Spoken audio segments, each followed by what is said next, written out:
Hey, Chicago Fire fans and Major League Soccer fans, welcome back to Feed the Fire, the Chicago Fire and MLS podcast. I am your host, Nick, and we are going to be recapping, as much as it pains us to look back as Chicago Fire fans, we're going to be recapping the matches against the Columbus Crew and the New England Revolution. But just like you hear Frank Klopas say every week in his coach speak, we're going to look ahead. Also, we can only focus on what's ahead of us now to the match against Red Bull, as well as the Major League Soccer playoff picture. We'll sprinkle in a little bit of Major League Soccer news, and we're going to talk all of that and more right after this.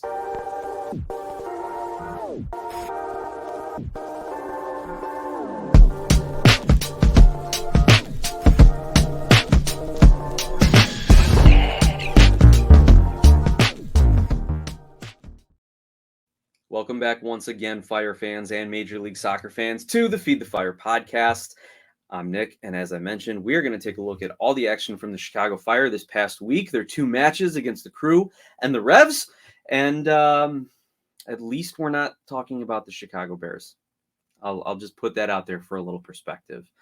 But before we dive into all of those conversations and we recap what's going on, we look ahead at the playoff picture as it's forming. A lot of teams have clinched. A lot of teams are still into it. I wanted to give a quick shout out to a couple loyal listeners out there. Dan, Damian, thank you guys for always tuning in and listening. Maybe one night we can get our mutual friend to set up some drinks or something. We can all get together, hang out, talk a little soccer, and catch up properly. So anyway, Dan, Damian, thank you so much for supporting the Feed the Fire podcast. Now, as I mentioned, we do have to talk a little bit about that Crew match from last week. But before we do that, let me talk a positive note. Let's say positive, right? The sandwich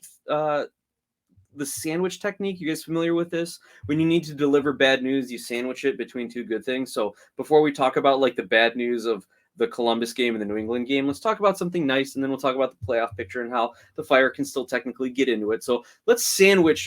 Let's have the base of the sandwich be a little tidbit from my son's U8 game. As you guys know, I'm coaching his under 8s group of second grade boys. They had back-to-back games, one on Saturday, one on Sunday. They had one sub, and they were hot games. They're running around. I got to give the kids a lot of credit for gutting it out. They had a 7-7 draw against probably the other best team in the league, and then like an 8 or 9-1 drubbing of one of the other struggling teams in the league. So I give my kids credit to them for sticking it out. And here's the little funny tidbit, the funny story, the first part of this compliment sandwich, so to say.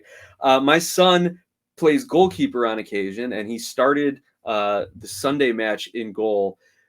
Ball got shot to the right, probably wasn't going in. He got down, he made the save anyway, and he looks right at the opposing striker and just waves his finger like, no, not today. He did the Dikembe Mutombo, not in my house finger. My 7-year-old son, I couldn't believe it. Now, of course, me as the coach, I got to stop that kind of behavior because we don't want poor sportsmanship, especially at that young age. So I got on him. I said, not doing that today. Focus on the game. Play the ball out. But the parents found it hysterical. I should say our team's parents found it hysterical. I don't think the other team's parents were enjoying it so much. But of course, I'm laughing on the inside. I just couldn't let him see it. So let's start things off on a positive with a fun story like that. And now let's actually look at the Chicago Fire. Unfortunately, Chris Brady didn't have too many moments where he could kind of do something like that against the Columbus Crew. The Fire lose 3-0 to the Crew on Wednesday, September 20th.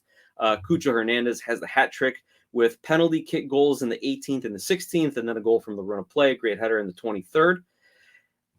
I don't like focusing on the referee, on officiating, especially in this matchup, because the Crew are just in another league than the Chicago Fire right now. With their roster construction, with their coaching, with what their aspirations are, they are in another league practically than the Chicago Fire. So this was always, I think, going to be a 3-point win for the Crew. But, the referees certainly didn't help the Fire has caused. You still got to play the game. You never know what could happen. And as I mentioned in our last episode, should the Fire have stolen a quick goal, you never know what happens. The best laid plans of mice and men often go awry, right? If the Crew had their game plan and the Fire stole a quick one, they might have to change things up. But that wasn't the case. The Crew with a convincing 3-0 win. And additionally, if you look at the stats, and I'll mention those briefly in a bit, the Fire really were never in this game. But we do have to talk about officiating in this one. On the first penalty that was awarded in like the 6th minute or so, the referee does not call the penalty at first. And I'm like, okay, that's fine. I think, bang, bang play. You really can't see it. You let it go. You kind of err on the side of letting it play. But then VAR steps in. I still don't think it should have been awarded. I understand that there was contact by Chris Brady as Diego Rossi comes flying into the box, the attacker in this scenario. Brady had his head looking away, which does not help his case that he was really trying to make a play on the ball. He has his leg out, but that's how goalies are supposed to play. You need to make yourself big. And Rossi is trying to get a touch on it. And I'm trying to remember if he actually does get a touch on it. And maybe that's why the referee thought, okay, he got the touch and then trips over Brady. But to be perfectly honest, I don't think Rossi has a play on goal. He's practically on the touchline when this penalty occurs. So it would be a difficult angle. He's already running out of bounds about. I find it really hard to have this call. Now, I am one of the people, and I've said it in podcasts before, and I hope you're thinking it.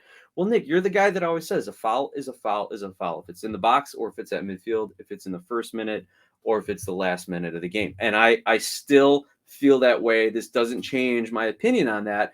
However, I would have left this as a no call, but I think the only reason the referee ends up overturning his no call is because there actually was contact and Brady was looking the other way.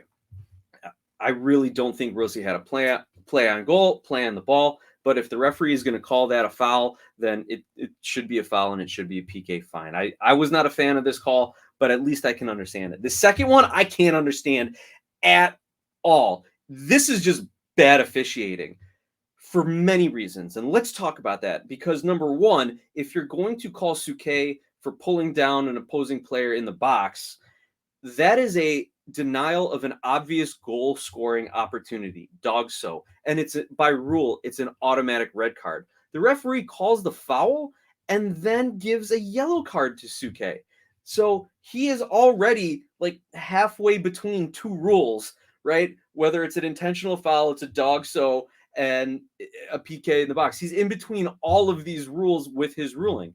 Now, VAR then correctly says you need to go take a look at this. Number one, if it is a foul, and number two, if it is a dog-so, and then you can waive the yellow and present the red. He doesn't change his call at all. He lets it stand. And so it's bad in a number of ways. Like the first one, at least, it was bad, but I get it. This was bad, and I don't understand it. Because you have both players kind of hand-checking a little bit, and then Yeboah, the Crew attacker, actually has like his arm out, like arm-barring Suke, and that's what Suke kind of, I don't want to say latches onto, but like that's what he's hand-checking, and Yeboah is totally off balance because of it and goes down. Now, was there contact with the feet? Maybe, maybe not. It's hard to see from the angle and the speed of the play, but it's Yeboah either way who is initiating contact. So I think this should have been a no call. I think it was a completely missed call in real time and on video review because he should have overturned it first of all. And if he's not going to overturn it, he should have continued to actually follow the letter of the law and give a dog-so. The only thing I can think of is that Chris Brady was right there, so it wasn't an obvious goal-scoring opportunity. But even then, that makes no sense because it's a goal-scoring opportunity, not that he's actually going to score on an open net. So the referee really botched things up here, gave too many early yellow cards, was not calling things, I think, within the frame of the game or the flow of the game in this one. And it was after the second PK that the Fire just kind of said, okay, we'll put up some token, a token pressure, play a token game, and maybe we can create some opportunities and get in it. But once the Crew went up 3-0, this game was just a formality. The second half didn't even need to get played. Also, in this match, we need to note that the Chicago Fire are on the wrong end of some history. Cucho's hat trick was the second fastest hat trick from the start of MLS play, from the start of a kickoff whistle in MLS history. The second fastest, 23 minutes to score a hat trick. And who had the fastest hat trick from the opening whistle?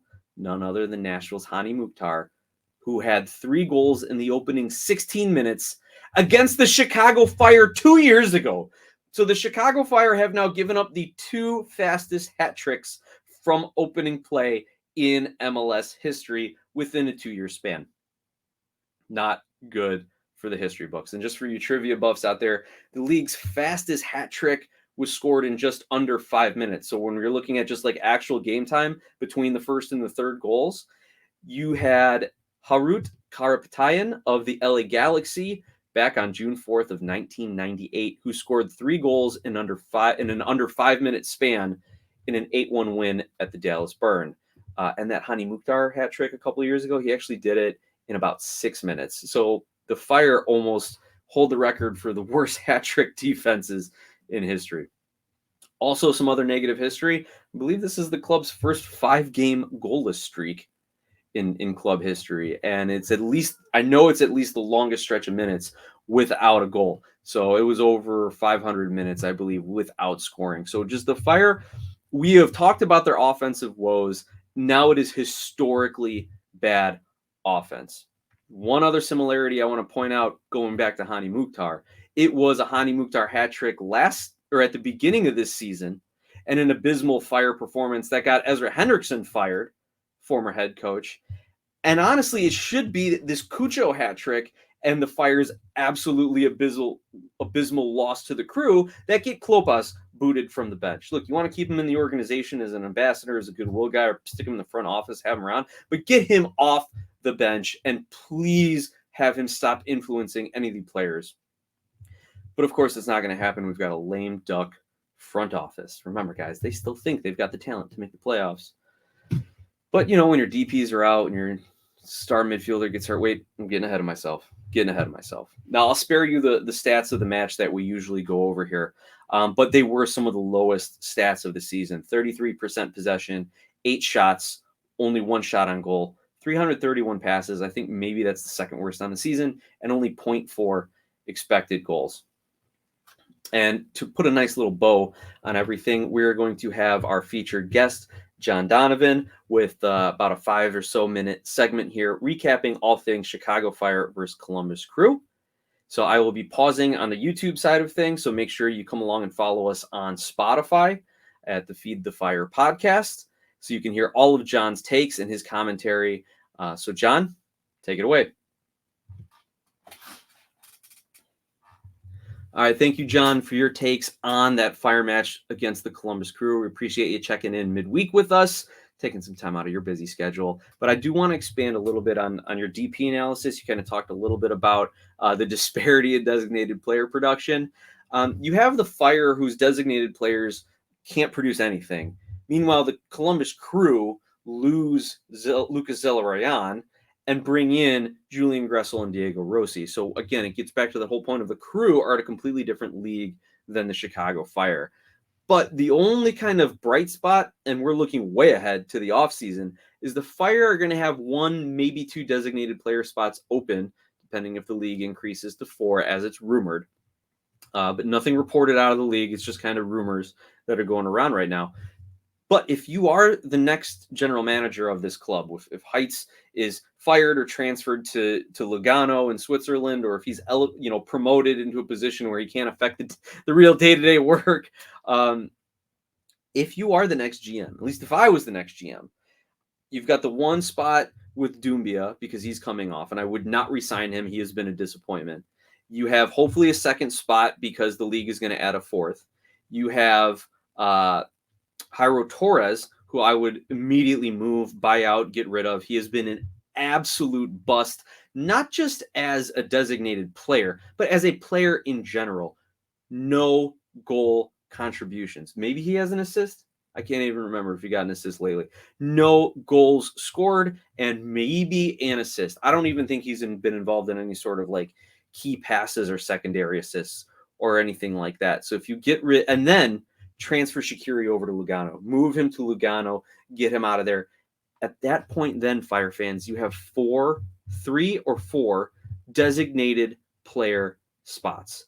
You move on from Gaston Jimenez, you move on maybe from Miguel Navarro or Inosuke, and now you can completely rebuild your senior roster. Very similar to the Inter Miami squad of this year. Now, the Fire are not getting Messi, Alba, Busquets, and then somehow picking up like these top 3 South American young DP players. That's not going to happen.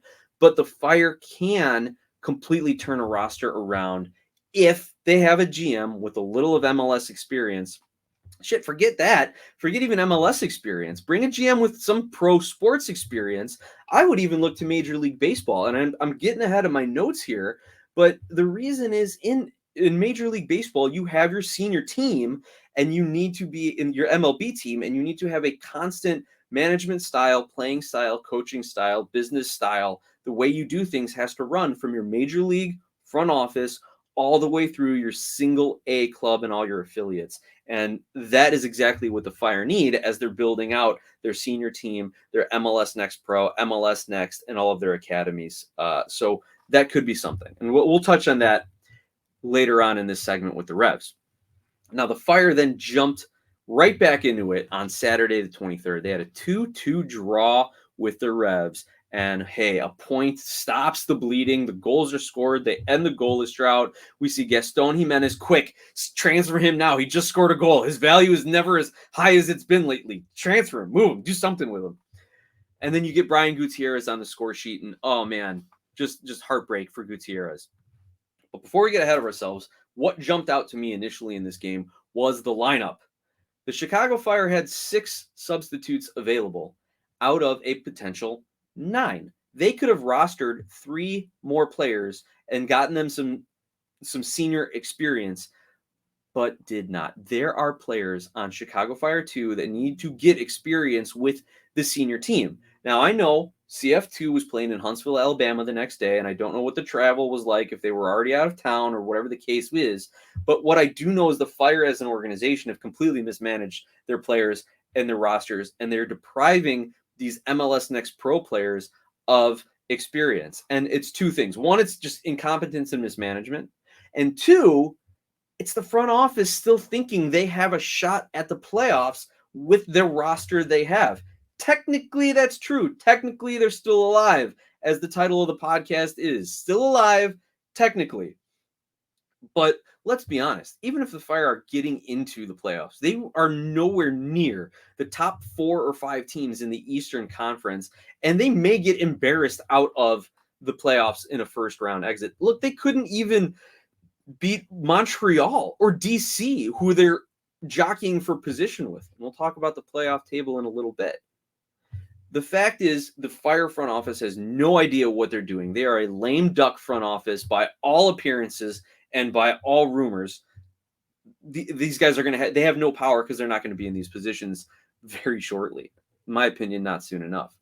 But they don't know what they're doing. They don't know how to manage a roster. And it's pretty clear that interim head coach, Frank Klopas, along with his staff, aren't managing that CF2 thing. And this gets back to my point earlier. The next GM, pull him in from MLB, if not another Major League Soccer organization who knows how to have consistency throughout the entire organization, from the senior team all the way down through your academies, that it's a singular message, style of play, coaching style, type of player that you're looking for, identifying and working up.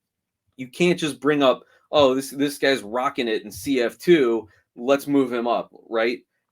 The only exception I would say is that any of those guys who are scoring 6 and 7 goals down there in CF2, they should be getting a shot with the senior team right now, because we know Kamara, Koutsias, and Shabilko ain't doing it, and the midfield is not doing it either to help support it. So might as well bring these youngsters up and see what they can do, and maybe send a message to your senior team that, oh, you're not good enough, and we got to look at some youngsters. But hey, the Chicago Fire front office, and by all accounts, Frank Klopas thinks this is still a playoff team. So why would you bring up and give these guys minutes? Just so you know the young guys I'm talking about, Amari Glasgow has got 4 goals in the Nation League appearance for Guyana. Alex Moniz ends up getting loaned to USL Championship side, a team who needs offense. So USL teams are like, wow, these Fire 2 guys can help us out. You got Sergio Orahel, Lucas Perpa, Misiel Rodriguez. They have 16 goals combined. I think Rodriguez has 3 and Orahel and Perpa have 7 and 6. But they haven't been able to get any time with the first team this year. And they were in a must-win for CF2, or I should say a must-draw. They needed to draw in order to get into the playoffs. And they all got subbed out in the second half. Now, maybe Rodriguez picked up a knock because he was like a halftime sub. But again, it just blows my mind. Are they trying to get CF2 to get into the playoffs? Like, yeah, the extra reps and games really help the development. But, like, why are you focusing on getting your second team into the playoffs when you are just as desperate for your first team to get in the playoffs? And then you take the 3 best scorers in a must-draw situation off the pitch. I don't understand it. Top to bottom, I don't understand it. The one other big thing that comes out of this game for me is the Brian Gutierrez injury. It has been speculated that he has torn his ACL or MCL. You saw the way his leg buckled in the 88th minute there. I sure hope he's okay, because you really don't want a player like Gutierrez going down if you're making this playoff push, which supposedly they are.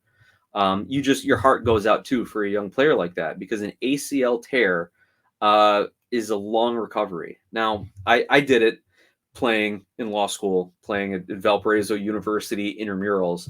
I tore my ACL, non-contact, just felt a huge pop in my knee, felt a shock in my knee, and then it just buckled underneath me. My friend who was on the opposite side of the pitch goes, dude, did I hear your knee pop? Is that what that was? So yeah, it was. You talk about traumatic by the textbook definition. Yeah, traumatic injury into the knee there. It took me about, that was in October. I couldn't take the time off of law school to have the surgery and rehab. I ended up doing surgery the following spring, and I was under the care of an orthopedic surgeon, making sure I didn't injure it further. Was doing some light strengthening to keep it in decent shape to get it prepped for the surgery, and then had surgery in May, and then was back playing intramural and pickup games that October. So I had about 5 to 6 month recovery, but I was able to kind of strengthen it going into the surgery a little bit. And again, I'm playing at the intramural level, right? That's my experience with it. For a professional athlete like Brian Gutierrez, if it's an ACL tear, it's going to take him up to a year to get back to his current form. And for a young player like Gutierrez, that is a lot of development time missed. Now, the only silver lining for Fire fans, and I hate to say it, is now he might not get picked up by a big club overseas, and the Fire can stick with him and build around him, assuming he gets back to his current form. Again, I'm assuming things. We're getting a little ahead of any sort of official announcements. The injury report hasn't come out yet this week, and he's obviously got to get MRIs, get evaluated, and all that sort of thing. But again, the speculation is a sprain or a tear of a ligament in the knee, and let's just hope it is not as bad as it looked, and Guti can get back out on the pitch as quickly as possible. Also, to kind of finalize this Revs match, does it surprise anyone the team played better without Shaqiri? Jonathan Dean pushed up, gets an assist, had a really good game. Gutierrez is the focal point of the attack. That doesn't happen when Shaqiri's on the pitch. And by the way, just for statistical comparison for this Revs game against the Crew game, again, 3 days before, it's not like they're implementing anything new. The Fire ended up with 45% possession, 16 shots, 7 on goal, 411 passes at the same 82% completion rate. So 100 more passes in this Revs game than the Crew game at the same completion rate. And their expected goals went from 0.4 to 1.5. So Shaqiri's off the pitch. Gutierrez is running things. Jonathan Dean gets forward. The Fire play a much better game. Shocking, right? Not if you've been following this team this year. For our final thoughts on the New England Revolution match with the Chicago Fire, we get a great double feature here. John Donovan is back with some additional thoughts on this Revs match. John, take it away.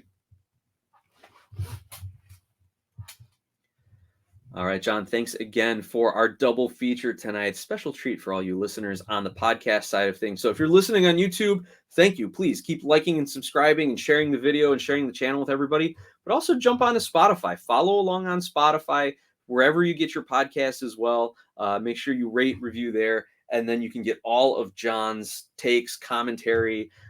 John is not only a successful businessman in the Chicago area, but a former professional player in the Venezuelan league. So he's got a unique perspective on things, I'll say. John, thank you for always supporting our show and for contributing. And this is also the perfect time to remind everyone of our sponsor, Skira Icelandic Spring Water, who has been with this podcast from day one. We could not be doing what we're doing without Skira Icelandic Spring Water. Icelandic for clear. Skira water comes from a spring in a government-protected nature preserve in Iceland with naturally low mineral content. This is not your average water. Clearly, pun intended, it's one of the best. So get out to your local 7-Eleven, grab a few bottles of Skira, quench the thirst, especially after you're yelling at the Fire or whatever other team, whatever other match you are yelling at. And let's get ready for the next one. Okay, here we go. So, second half of the show, we are talking playoff picture. We are talking league news. What are the standings right now? So, starting in the Eastern Conference with the Chicago Fire's conference, we know FC Cincinnati is the number one team on points, on record, on form, on player performance.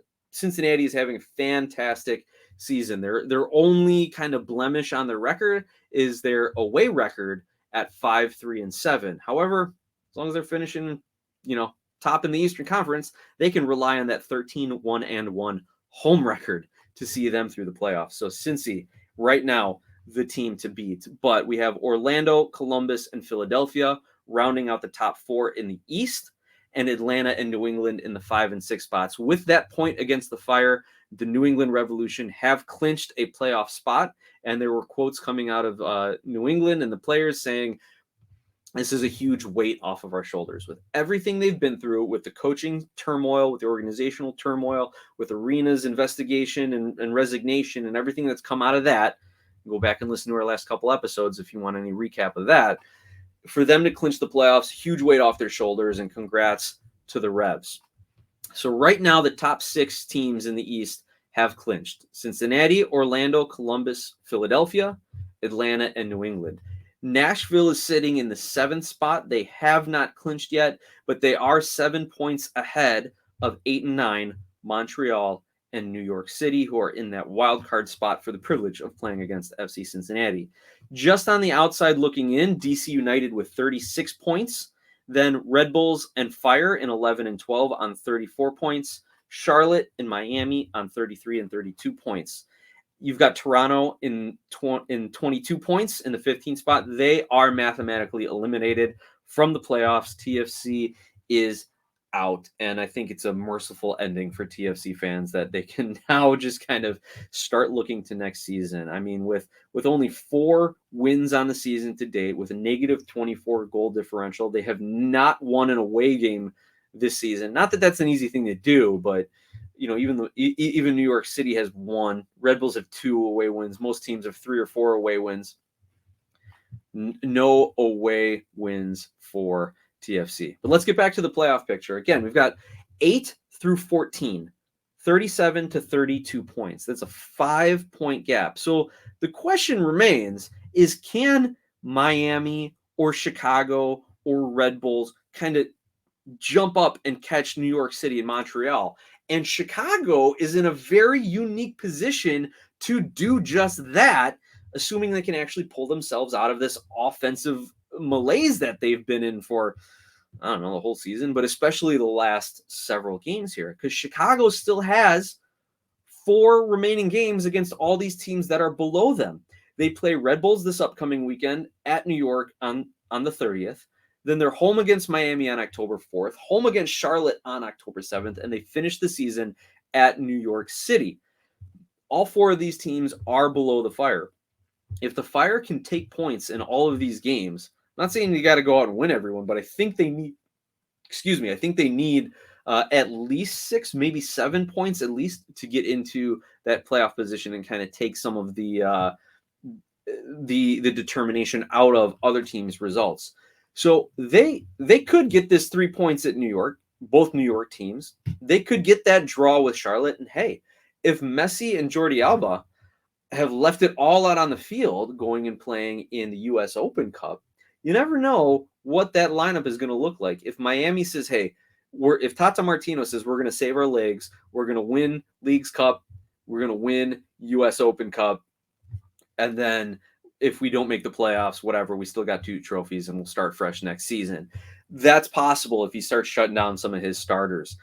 So the Fire have a very favorable schedule, and there are certain things that could break their way.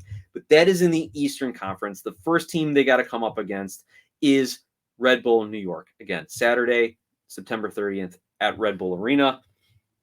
Real quickly, looking at the odds here, the Fire are at plus 400. These are even worse odds when they played the Crew, and I think those are the worst odds they had all season, especially if Gutierrez is out, especially if other players are out for yellow card accumulation. We don't know the status of Tehran, if he's 100% healthy, but he's going to have to go. We don't know what Arnaud Souquet is going to be doing, if he is going to have another spell for yellow card accumulation. I don't think he will, because he just served that suspension. But still, we don't know what this team is going to look like. And if they trot out Kai Kamara as their starter and leave him out there for 70, 80 minutes, he's going to have no legs probably after 50, 55 or so, because he's getting up there, not just in years, but in miles on the legs this season.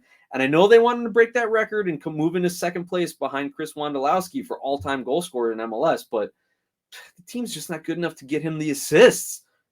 Let's be honest. All right. Really, they shouldn't be starting Kai. He should be coming in 30, 35 minutes at the end of every match and just giving it his all and pressing and trying to get on the end of some crosses, right? He should not be starting and have to pace himself for 60, 65 minutes. So, Fire are plus 400. The draw is plus 290. Red Bull is the home favorites at minus 160. You know, I was going to say the only saving grace about the Fire playing Red Bulls is that Red Bull can't score either, but they just put up 5 against DC, who blanked the Fire 4-0 not too long ago. So whether you're looking at form or whether you're looking at the transitive property, the Fire doesn't look good for them to get any points in this match. If they can come away with a point, given all of that, they will be very lucky. I'm going to say it's 3-1 Red Bull. Not excited about this matchup. Not excited about the next match, but we will watch because we are Fire fans through and through. Before we wrap the show, here is that last part of that compliment sandwich here, right? Just some news around the league, some things to note. FC Cincinnati and midfielder Lucho Acosta have agreed on a contract extension through 2026 with an option for 2027. So we're going to be seeing a lot more of Acosta over the next few years here, Fire fans. And for Cincinnati, it's fantastic. They can build around him for the next several years, or with these extra years of contractual control, you never know if a big team overseas comes in and wants to splash some cash and bring him in. He was supposed to be Neymar's backup in 2019 when Neymar had that injury at PSG and couldn't get the deal done or couldn't work out whatever details it was. So you never know, especially after an MVP caliber season. But at the very least, we're going to see him with Cincinnati for a few more years. Also, get your schedules out, get your calendars out. I almost said Palm Pilots because it's just kind of a funny thing in my head. But anyway, set your reminders. Inter Miami hosts Houston Dynamo on Wednesday, this upcoming Wednesday, for the 2023 U.S. Open Cup Final. Should be a great game. Hector Herrera, Houston, Leo Messi, and crew. You know all the names for Miami. But also just, I don't remember these teams ever playing in a U.S. Open Cup final. Maybe Houston in some years past had made some runs, but this is kind of exciting to have some new blood in a final here. Speaking of trophy matches, LAFC and Tigres of Liga MX will play in the Campeones Cup this Wednesday as well. Last year's MLS champion and last year's Liga MX champion playing an exhibition-ish kind of match. And also some positive news for our neighbors to the south. St. Louis City sets the MLS record for most wins by an expansion team, 16. There may be an asterisk in there that it's the most wins since they didn't do shootouts, but still, phenomenal accomplishment by St. Louis City. They are atop the Western Conference standings. They are the only Western Conference team to have clinched a playoff spot. In the East, we've got 6 teams clinched and 1 eliminated. In the West, St. Louis, the only team to have clinched at this point, and only Colorado, who's fighting with TFC for the Wooden Spoon, has been eliminated. So looking at the Western Conference, St. Louis is at the top, and they likely will finish the number 1 seed on 53 points. Next, you have LAFC, Seattle, and Houston with 45, 45, and 43 points. There's your top four. Houston owns the tiebreaker with RSL on goal differential. Both teams with identical records, but Houston has a +7 goal differential as opposed to RSL's -3. This is surprising to me in the 6th spot. The Portland Timbers are surging and have moved into the 6th spot. The new manager bump is real. They have now, let's take a look at the schedule here. 1, 2, 3, 4 wins in a row. And before that, it was a draw and a win. So you have winning 5 of their last 6 games, the Portland Timbers, since dismissing their manager, longtime manager, Gio Savarese, and they have surged up into that 6th spot. 1 point ahead of Cascadia rival Vancouver, who's sitting in 7th.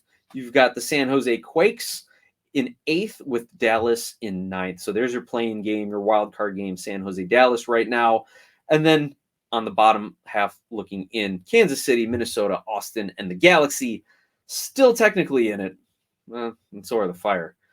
In 38, 37, 35, and 34 points. So with that, Fire fans and Major League Soccer fans, thank you for tuning in. Thank you for listening. Like and subscribe on YouTube. Follow on Spotify. Please share the podcast, share the channel. Let's continue to grow the conversation around Major League Soccer, the Chicago Fire, and soccer in America.